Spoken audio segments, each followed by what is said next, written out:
Column पढ़ते हैं इसके अंदर। तो कॉलम क्या होता है कि कंप्रेशन मेंबर होता है। जो कॉलम होता है एक वर्टिकल होता है, जो स्ट्रट होता है वो इंक्लाइंड होता है, दोनों ही कंप्रेसिव मेंबर होता है। दूसरा पॉइंट आता है पेडिस्टल। पेडिस्टल क्या होता है कि ये भी एक कंप्रेशन मेंबर होता है, जिसकी इफेक्टिव जो लेंथ होती है वो should not be greater than होनी चाहिए 3 इंटू लिस्ट लेटरल डायमेंशंस के, और effective length should less than 3 या होनी चाहिए 3 लिस्ट लेटरल डायमेंशन। अब बात करते हैं कॉलम या स्ट्रट। ये जो होते हैं ये कंप्रेशन मेंबर होते हैं। Effective length greater than 3 into least lateral dimensions.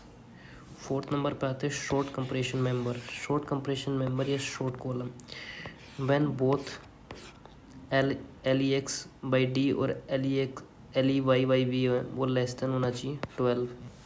Otherwise cylinder long compression member होगा अगर ये नहीं है तो। जैसे ये कॉलम का सेक्शन है, ये एक्स एक्सिस है, ये वाई एक्सिस है। ये जो वाई एक्सिस है इसको माइनर एक्सिस बोला जाता है, एक्स एक्सिस को मेजर एक्सिस बोला जाता है।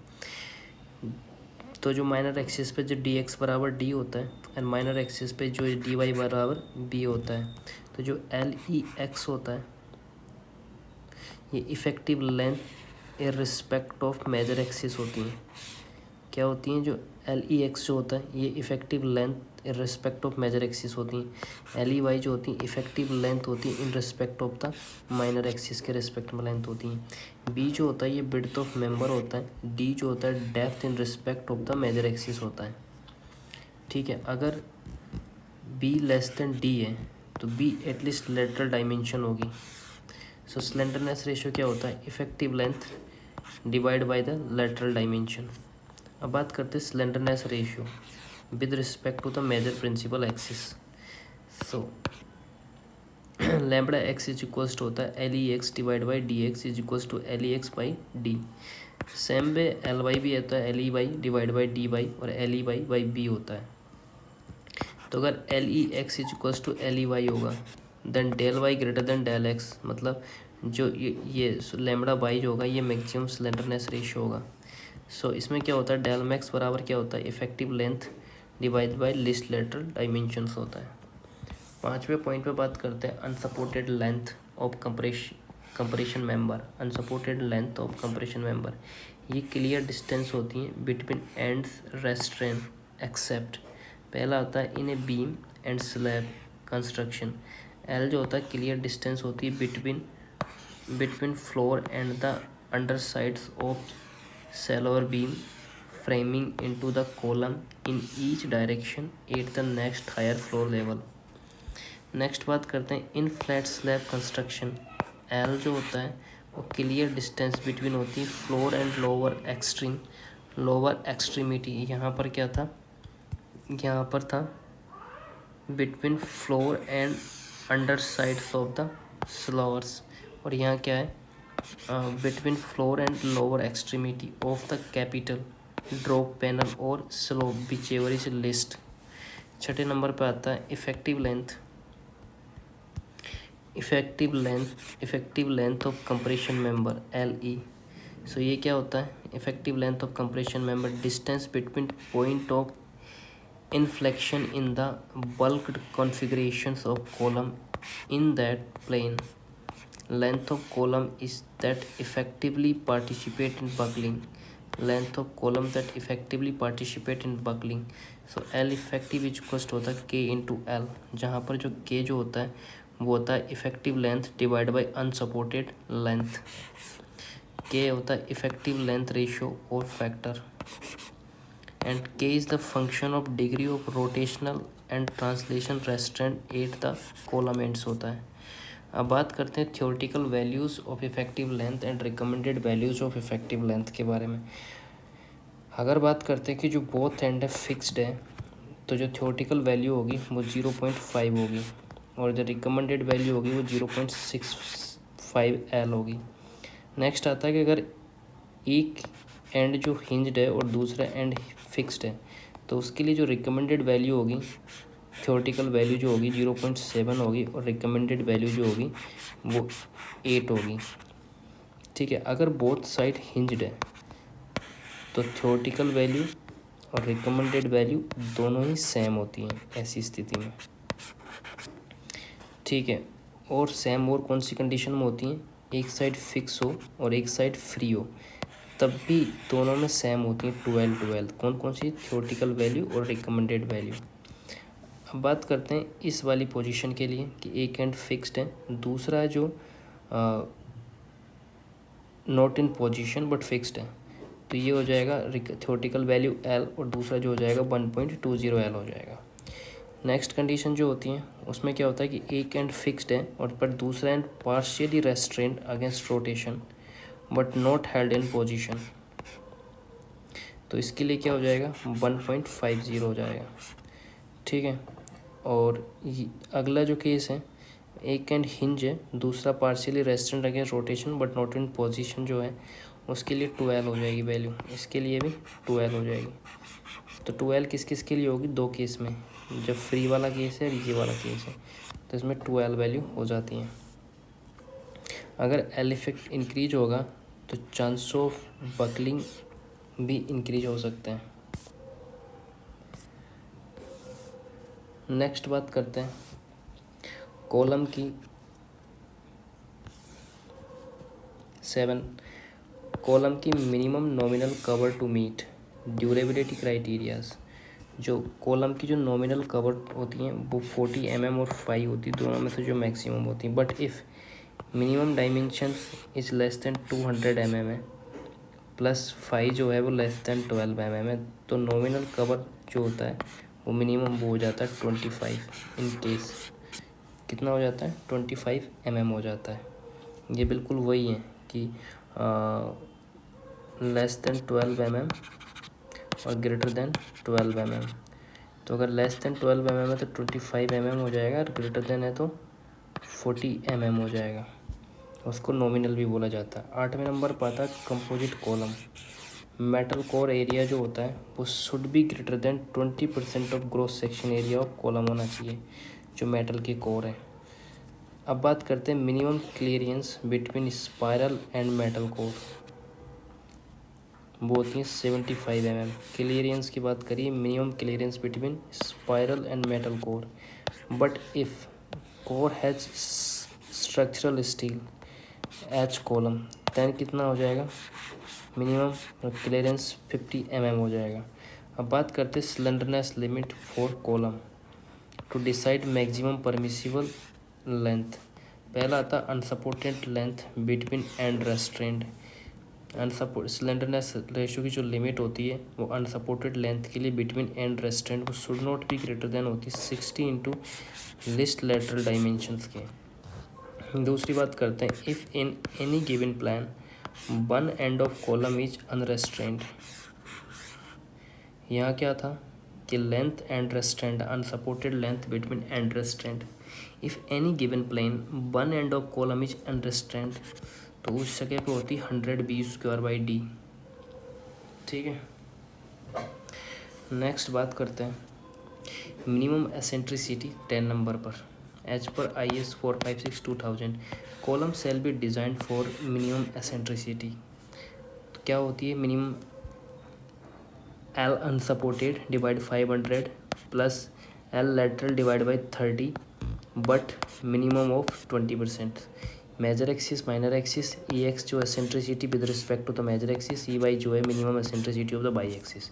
तो EX मिनिमम चेक करते तो ये मैक्सिमम ऑफ होती L/500 प्लस D/30, ठीक है। और E के लिए जो होती हैं वो मैक्सिमम होती हैं LEX divide by 500 plus B/30 और इसमें D/30, ये दोनों का डिफरेंस है, ठीक है। जो EX जो होता है ये मेजर एक्सिस के अकॉर्डिंग होता है, ठीक है। और ये जो बाई है ये माइनर एक्सिस के अकॉर्डिंग होता है, इसलिए बाई जहाँ यूज होगा वो B यूज होता है। एक नोट दे रखा है for non rectangular and non circular column के लिए जो मिनिमम एसेंट्रिसिटी होती है वो कितनी होती है, मैक्सिमम होती है L इफेक्टिव डिवाइड बाई 300 और 20 mm। किसके लिए, फॉर नॉन रेक्टेंगुलर और नॉन सर्कुलर कॉलम के लिए। कुछ चीज़ें जो याद करने की हैं, ई बराबर 0 होता है तो एसेंट्रिसिटी और loaded column, eccentrically loaded column, axially loaded column, eccentricity within 5% of the lateral dimensions होती हैं। अब बात करते हैं कॉलम में जो लॉन्गिट्यूडनल रेनफोर्समेंट होता है, ठीक है। कॉलम लॉन्गिट्यूडनल रेनफोर्समेंट की बात चल रही है, ये मिनिमम होता है 12 mm डाया। लॉन्गिट्यूडनल रेनफोर्समेंट होता है वो लेस देन होता है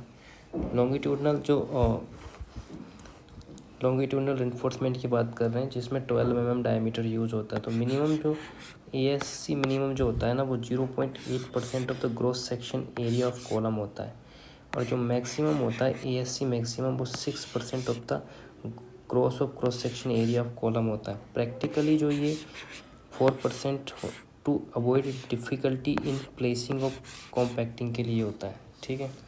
पेडेस्टल की बात करते हैं, in which no longer reinforcement is not taken into account in strength calculation. Minimum nominal longitudinal reinforcement जो होता है वो 0.5% of the cross section area होता है। किसके लिए? पेडेस्टल के लिए।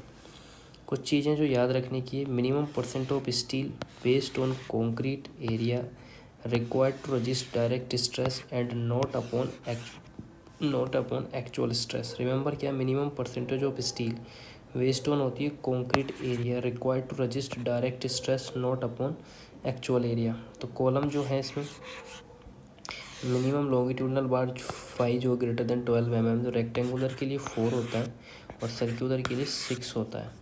यहाँ एक नोट दे रखा है, if the column has spiral helical reinforcement then minimum number of longitudinal bar will be 6 होगा।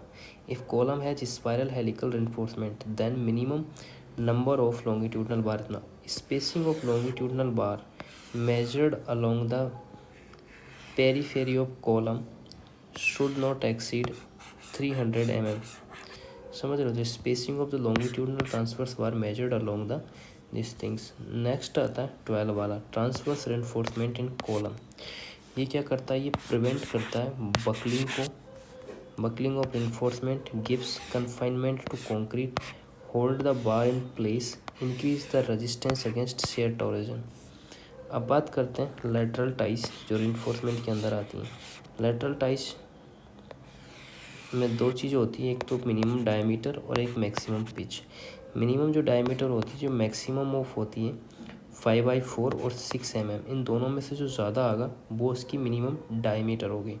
और जो मैक्सिमम पिच है वो क्या होगी? लिस्ट लेटरल डायमेंशंस या 16/5 या 300, इनमें से जो मिनिमम होगा वो मैक्सिमम पिच में यूज़ होगा। अब बात करते हैं इसमें spiral helical reinforcement. Spiral helical reinforcement में कंक्रीट सब्जेक्टेड टू ट्राइएक्सियल कंप्रेशन होता है। किसमें? स्पायरली हेलिकल रेनफोर्समेंट में, और ये इंक्रीज करता है स्ट्रेंथ बाई 5%। सो अब अगर हेलिकल की बात करें तो मिनिमम जो डाया होता है हेलिकल रेनफोर्समेंट के अंदर वो कितना होता है? 5x या 6 mm होता है मिनिमम डायमीटर। और जो पिच होती है, पिच जो होती है वो मिनिमम जो पिच होती है वो होती है 2 तरीके की पिच होती है, मिनिमम पिच और मैक्सिमम पिच। किसके अंदर?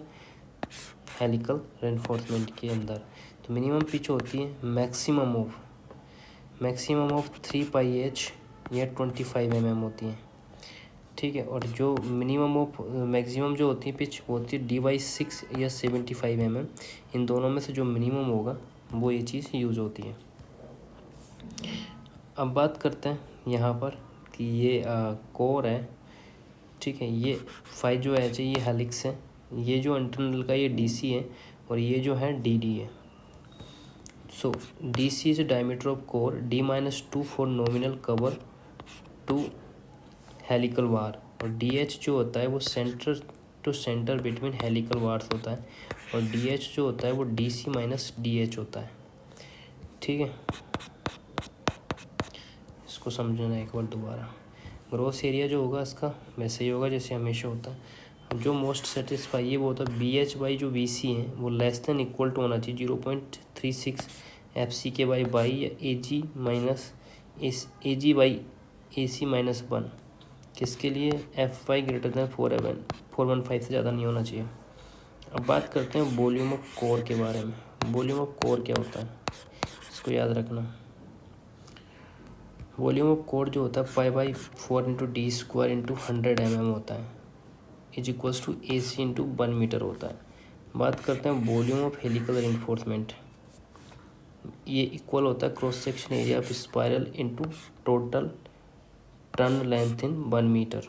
ठीक है, तो वॉल्यूम कितना हो गया, area into total turn length of 1 metre. अब total turn length in 1 metre कितनी होती है, number of turn into 1 turn length. So BH is equals to हो जाएगा π/4 into 5 square into 100/p into πdh, ये अप्रोक्स होता है। ठीक है, तो इस तरीके से ये यूज करके πd स्क्वायर इसमें से आ जाएगा।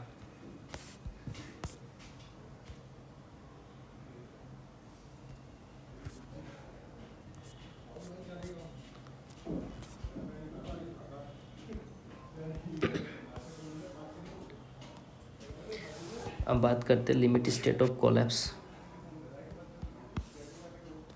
Limit state of collapse in compression.